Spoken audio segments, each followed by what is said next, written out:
Namaste and a very warm welcome to Leena's Cheese Table from Mishti Gourmet. In our last lesson, we spoke about natural cheese and processed cheese.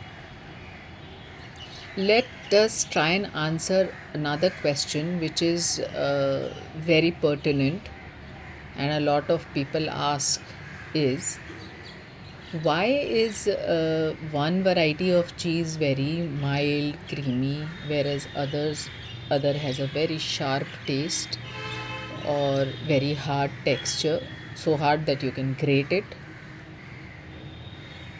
I'll put it this way: as we have personality, every cheese has its own personality.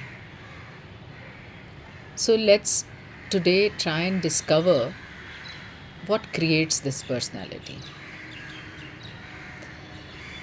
So the we all know that cheese is made of milk, but then there are a number of varieties of milk, like cow's milk, buffalo's milk, sheep's milk, goat's milk. Cheese is also made of yak's milk. So, uh, okay, I'll give you an example.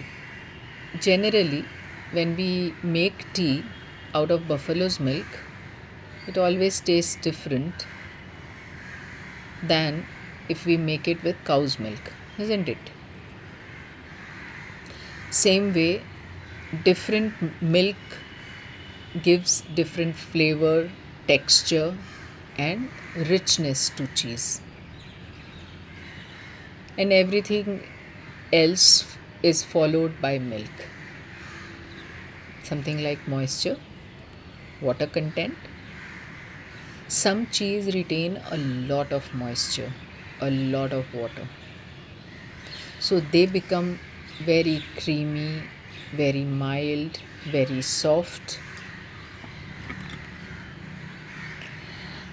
Now, and there are other cheeses which are very, very hard because with time the moisture is uh, moisture reduces as and when the cheese starts to age, and then the cheese becomes very hard and firm.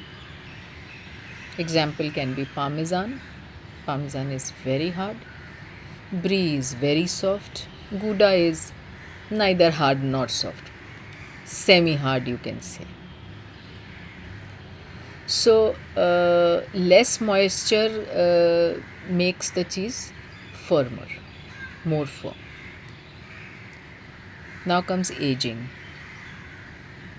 Time changes flavor. The same cheese, when it is very young, when it is freshly made, uh, at that time it is far more milder and softer. Once the cheese starts to age with time, the taste becomes more nuttier, more richer, and more complex. That's the one reason why aged cheeses like Parmesan develop such remarkable depth of flavor. Now comes the next portion, the next ingredient, and most of us don't pay attention to it. We call it tiny helpers at work. They are beneficial bacterias called cultures. Now, if you try and make milk, if you try and make cheese of different variety with the same milk but different cultures, the taste will be totally different from each other, despite the milk being the same. So, different cultures bring different flavors, aromas, and textures. And the last thing, and my favorite, that is a question which I face all the time: which cheese is the best? To me, There isn't one. All cheeses are good, depending, it really depends on that day what you are cooking or what you are serving. If I need to give you an example, let's say uh, mozzarella, it really melts beautifully on pizza. Whereas if it is mm, parmesan, it has a lot of depth, so it gives a very good taste to pasta. Gruyere creates wonderful soups and gratins. Brie is perfect for cheese board, or to have, I mean, just to have it with crackers. It really tastes great. So the best cheese depends entirely on what you're making on that day. So today, uh, if I'm summing it up, the personality of a cheese is created by the type of milk that one uses, the moisture content in it, the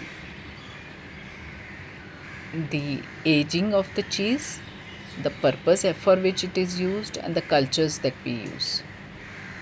Everything gets, all of it creates the personality of the cheese or the hero cheese that is there for that day.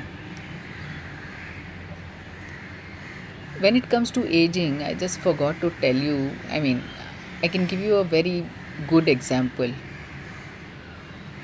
We've all seen or tasted raw mangoes and ripe mangoes, right? So a raw mango will taste completely different from the ripe mango, and that is what happens. That's what is actually that happens to cheese with aging. I had just missed out on this point, so I just wanted to mention it. I hope today's conversation has helped you understand cheese a little better. If you enjoyed the lesson, you can visit us at Mishti Gourmet for some more cheese knowledge, inspiration, and recipes. Thank you for joining me on Leena's Cheese Table. I'll see you again in another lesson. Until then, happy cheesy time!